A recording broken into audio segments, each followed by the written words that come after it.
Halo semua, balik lagi bersama kami Baru Tahu Channel. Kali ini kami akan membawakan profil dari produsen dan publisher game yang terkemuka yaitu Netmarble. Bagi kamu pencinta mobile game, pasti tak asing lagi dengan game Let's Get Rich, Marvel Future Fight, dan Seven Knights. Game ini merupakan produksi dari Netmarble Corporation. Berbicara tentang perusahaan ini, tentunya tak terlepas dari usaha keras sang pendiri. Siapa lagi kalau bukan Bang Joon-hyuk? Ia adalah orang di balik kesuksesan Netmarble Corporation. Ia mendirikan perusahaan ini pada tahun 2000. Sudah 21 tahun berdiri, Netmarble Corporation berhasil menyandang predikat sebagai perusahaan mobile gaming terbesar di Korea Selatan. Gebrakan game yang dihasilkan oleh Joon-hyuk membawanya memiliki penghasilan fantastis. Dikutip dari Forbes, Joon-hyuk menduduki posisi ke-15 orang terkaya di Korea dengan kekayaan sebesar 2,3 miliar US dollar atau sekitar 32,8 triliun rupiah. Melihat kesuksesan dari perusahaan ini, mungkin banyak orang yang mengira bahwa Joon-hyuk adalah orang yang memiliki privilege untuk berhasil atau ia dibesarkan dari keluarga kaya raya. Tapi tidak demikian. Pria kelahiran 1986 ini memulai usahanya benar-benar dari nol. Joon-hyuk dilahirkan di daerah terpencil Seoul, Korea Selatan. Ia tumbuh besar di keluarga yang miskin, bahkan Joon-hyuk tidak lulus dari sekolah menengahnya, disebabkan ia sulit menyesuaikan diri dengan sistem pendidikan di Korea. Belum menginjak kelas 2 SMA, Joon-hyuk memutuskan untuk keluar dari sekolahnya. Putus sekolah di masa SMA tidak membuat Joon-hyuk merugi, justru ia berdedikasi untuk mempelajari lebih dalam hal-hal yang sesuai dengan minatnya, dan ia mulai mengembangkan minatnya di dunia film.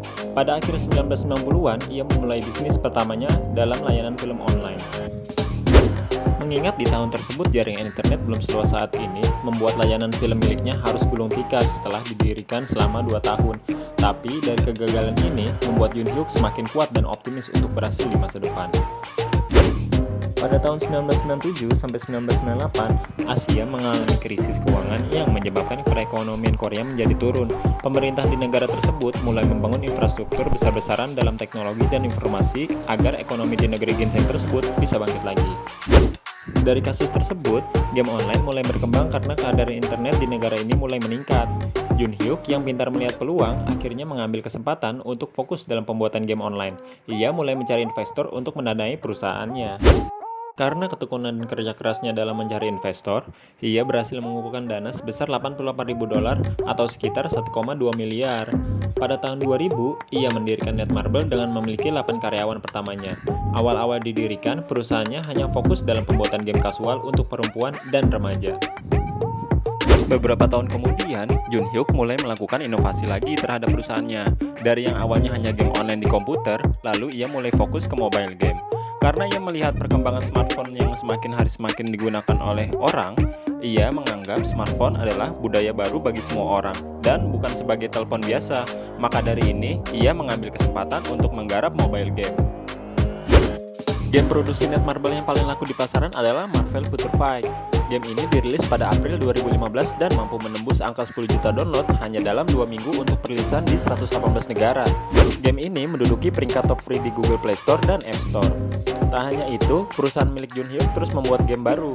Pada 2019, Netmarble meluncurkan game BTS World, sebuah gabungan dari budaya K-pop Korea yang dikemas dalam bentuk mobile game. Kelihayannya dalam mengambil peluang dan melakukan inovasi selama 20 tahun lebih, membawa Netmarble menjadi perusahaan mobil gaming terbesar di Korea Selatan. Selain itu, membawa Bang Joon-hyuk menduduki posisi ke-15 orang terkaya di Korea Selatan dengan kekayaan sebesar 2,3 miliar US dollar atau sekitar 32,8 triliun rupiah. But anyway, kalau kalian enjoy dengan video ini, please klik tombol like dan subscribe-nya ya. Gue bakal sangat berterima kasih dan mengapresiasi kalian. Dan pastinya terima kasih sudah menonton. Take care and see ya!